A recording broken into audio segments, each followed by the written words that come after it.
Hello, I'm Brian Resnick. I'm a senior investment strategist with AllianceBernstein, and welcome to Uncommon Capital, a podcast where we explore the far corners of the private markets and learn important lessons from professional investors. Today's guest is Noel Archard, Senior Vice President, Managing Director, and Global Head of Product Solutions and Marketing at AllianceBernstein. Noel oversees the firm's global product strategy, product development, marketing organization, and its ETF and separately managed account platforms, and he also serves on AB's operating committee. Before joining AB in 2022, Noel spent nearly 3 decades building and leading some of the most influential ETF businesses in the industry, holding senior leadership roles at State Street Global Advisors, BlackRock's iShares platform, and Vanguard. He helped launch and scale ETF products that transformed how investors access markets and has been at the forefront of the industry's evolution since the early days of ETFs. Noel is a Northwestern University graduate and a CFA charter holder. Noel brings a unique perspective on innovation, product strategy, and the future of asset management. Noel, welcome to the podcast. Thank you. So I want to start off a little bit with what you've spent a lot of time with, which is the ETF world. And now, of course, this is an alternatives podcast, so we want to talk about alternatives. And we've seen the proliferation over the last really decade plus in ETFs of more liquid style alternatives, things like long short and managed futures and options-based strategies. And I'm just curious, what are your thoughts on the success of the ETF world bringing some of those liquid strategies to the masses, as it were? I think the ETF world, even 3 decades into this, constantly surprises me, which is why I really like the vehicle. It's one of these products to me that just keeps getting better over time. And I can't say that about a lot of things in the financial services industry. And what's impressed me about the folks that are involved in the ETF industry is that they're always thinking about new ways to kind of push the envelope, stretch the borders of what fits within the ETF construct. And, when I started out in my career, even things like, can we get munis in ETFs was something that we were, noodling around. Well, what about, how's emerging markets going to fit into it? How will, each evolution, we've kept pushing the boundaries. And so this intersection of alternatives, which is obviously a really big tent, what fits in that definition and what might fit into an ETF will be the next border, that is being pushed on. And when, we've had a couple forays in the last year or so, I think, the reality that we always bump up against in ETF land is that you can't make liquidity out of an illiquid underlying. And so there always has to be some balance there. And so this first foray that we're seeing is how do you it's not really the first foray, it's the next generation. Because the first foray was a little bit like, well, how do you take hedge fund returns and then try and optimize back and use publicly listed securities and try and get that return stream. And to a degree that works, but it's not going to be the exact piece. How do you take something like private equity returns and take listed private equity or some listed form and get those in? Again, you're going to get close, but you might not be, as close. You're not going to be in that same ballpark of being in the actual, underlying. So there is a limitation. I mean, the ETF vehicle, like you said, for the more liquid style hedge fund type strategies can work to a degree. But once you get less liquid, it seems like there are limitations. And there's been a lot of controversies around semi-liquid vehicles more recently with liquidity. So do you think that is a limit for ETFs in terms of investing in true privates? I do think it's a logical and appropriate limit because we also have to remember that ETFs, again, the overwhelming majority of them are 40 Act constructs in the U.S. They're, UCITS based outside the U.S. and then local registrations in different countries. But they all sort of follow that same format in that there's some expectation of a liquidity threshold that has to be maintained because these are commingled vehicles. You can't gate them once they're out there. If someone wants to sell it, you have to, allow that sale. That makes a lot of sense. Now, we've seen sort of these semi-liquid vehicles as almost a bridge between those two worlds, between the true privates and, ETFs or daily traded vehicles, interval funds, BDCs. Again, there's been a lot of controversy around those, I think, because some advisors and some in the wealth channel struggle with, how do I fit illiquids into an overall portfolio when I don't have quite the liquidity of an ETF or a mutual fund? And it seems like now the industry is moving towards at least attempting to bring model portfolios together where you have things like interval funds alongside ETFs and mutual funds. And, models are something that you've worked on for a long time. And I'd love to get your take on that as a solution for advisors or the wealth channel. Yeah, I'm nodding my head vigorously here at the microphone. I love the model construct. I love the leverage that it gives to advisors relative to showing them a roadmap of what's possible. Which most advisors at their heart are small business owners, and they're sitting there trying to think about how to service their existing clients to the best degree possible, how to grow their book of business to continue to bring scale to their particular market niche. And so the models can take some of this great thinking from different firms and give them, again, different points of views of how to combine that. You put that with the rise of UMA type accounts where you can commingle the vehicles, and suddenly it gets very, very interesting, because does 100% of your portfolio have to be fully liquid every day? You might have some clients where that is maybe not a necessity based in reality, but a necessity based in emotion, and that's fine. And then you've got plenty of options there.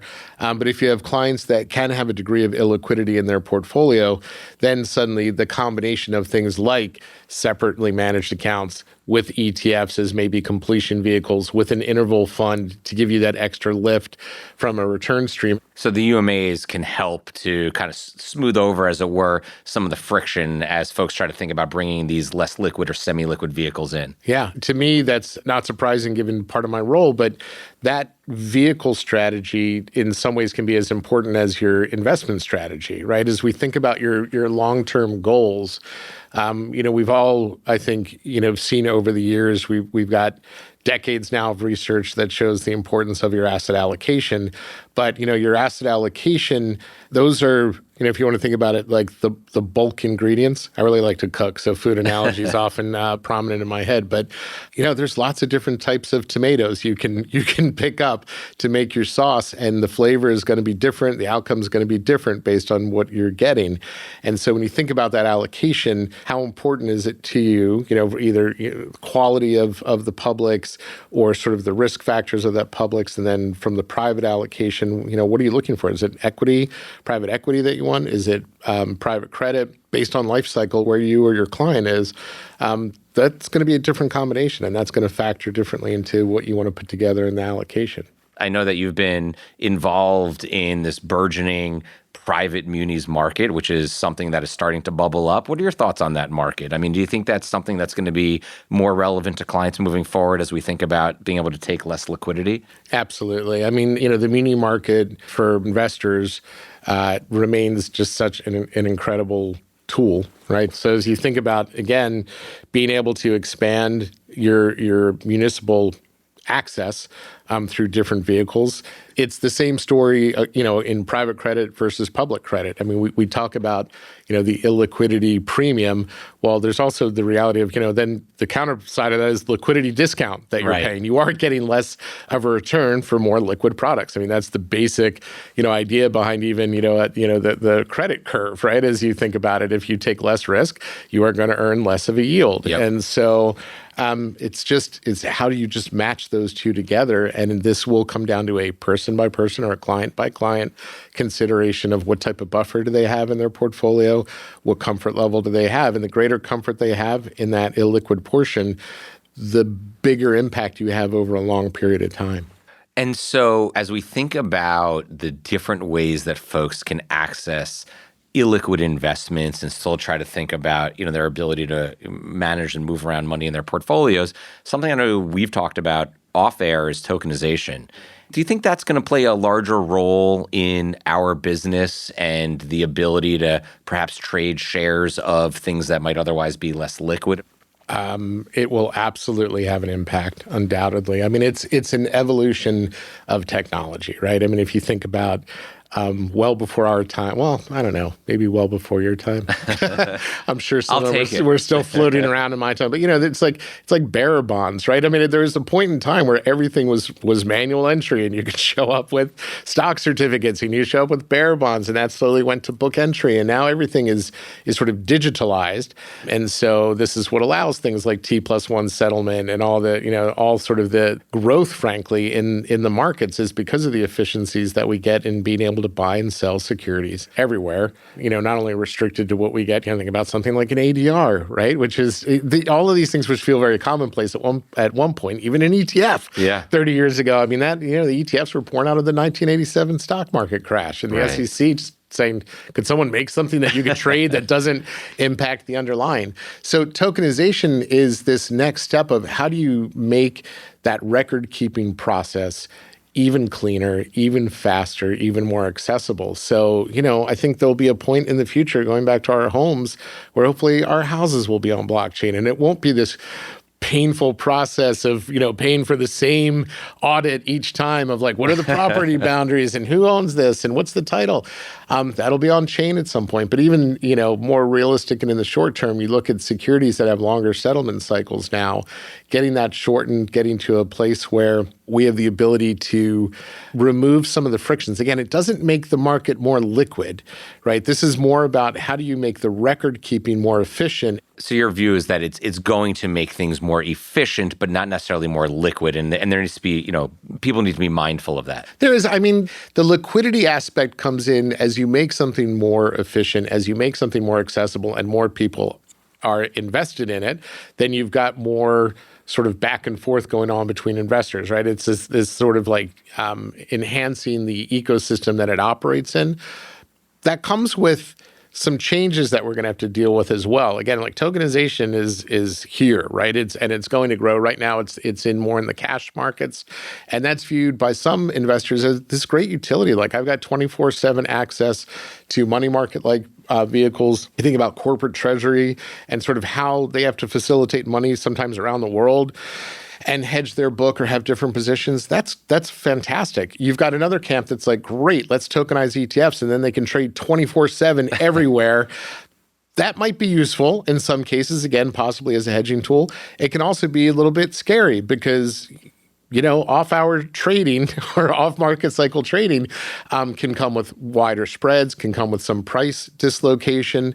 It can come at a cost to the market makers that have to provide capital to trade all these things. And this is not just an ETF thing. Anything that is trading 24/7, there's some capital at risk there. And so you think about what does that do to the environment today?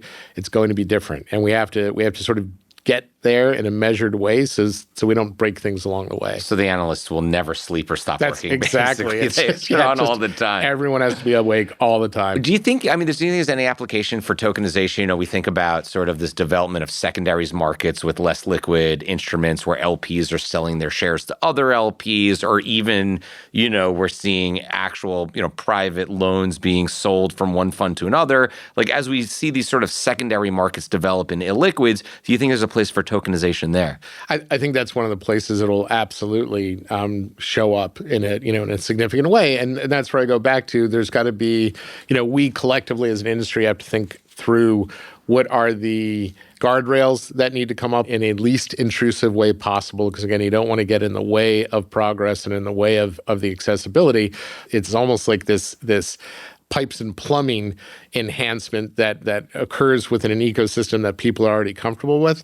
It's going to draw in even more investors. That's really interesting. And, as we think about these less liquid spaces, as part of the operating committee and as a business leader, I know you've been involved in, looking at partnerships across the private side. And I just want to shift gears a little bit and talk about how that sort of unique evolution is happening, where it does seem like on the private, less liquid side, we're seeing more partnerships amongst firms that maybe have historically competed against each other. I want to get your thoughts on that. Yeah, I think we're seeing that everywhere, in public and privates, this sort of, co-opetition, because it is, we're in a world where scale is important, where the capability needs to meet the credibility. And so finding a partner out there that might complement what you're doing and bring something to the table where the two of you can combine, forces from the investment outcome and from the distribution heft that you get by coming together. I mean, it's not dissimilar to what we see in every other, walk of our life,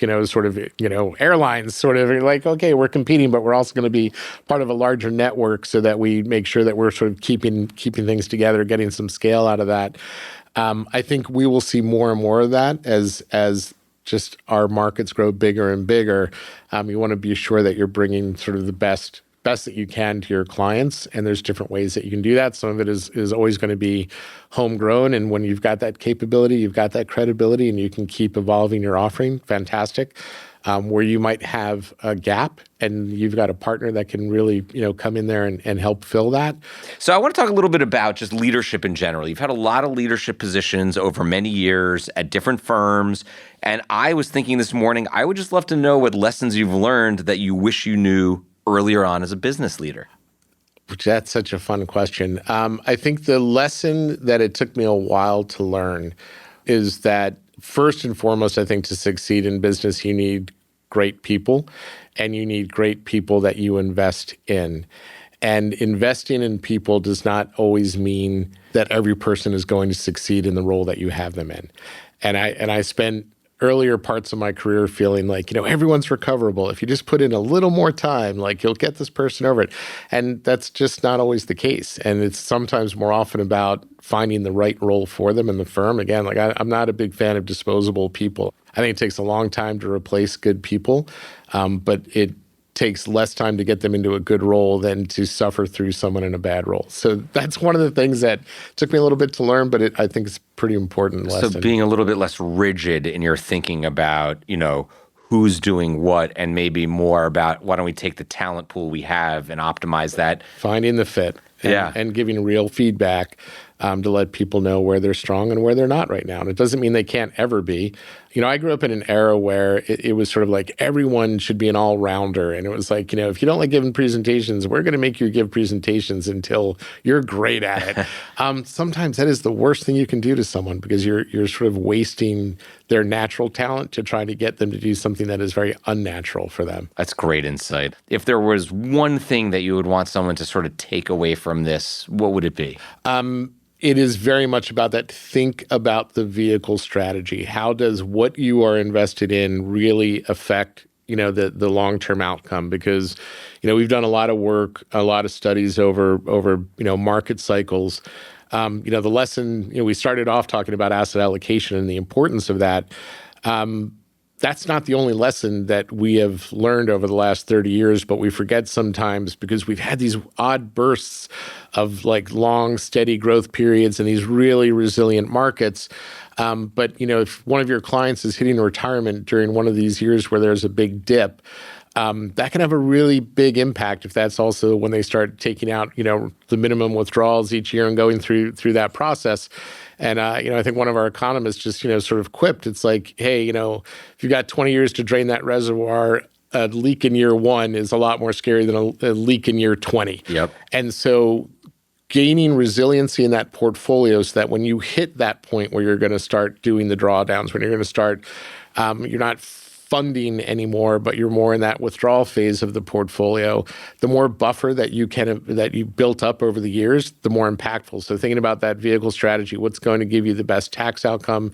If you can pull an extra 100 bips a year in return, or even 50 bips a year, I think it's like an ocean voyage, right? If you leave California, heading across the Pacific, if you're 1 degree off, you could end up in a very, very different place, right? So -1 degree, you're in a bad shape when you're 20 years post-retirement, 1 degree to the positive, and you've ended up in Kauai and, with beautiful, lush beaches to sit on. So I just think it's really important to think about that vehicle strategy and how you can use that to get that extra 50, 100 bips a year. That's going to compound over 20 years for your clients. Well, Noel, I just want to thank you so much for being here. I've learned a lot. I know our listeners have learned a lot, and I really appreciate your time coming and chatting with us today. Thank you for inviting me to sit down with you. It's always a pleasure. Thank you for listening to today's episode. Please rate, review, and subscribe on your favorite podcast platform. I'm Brian Resnick, and you've been listening to Uncommon Capital.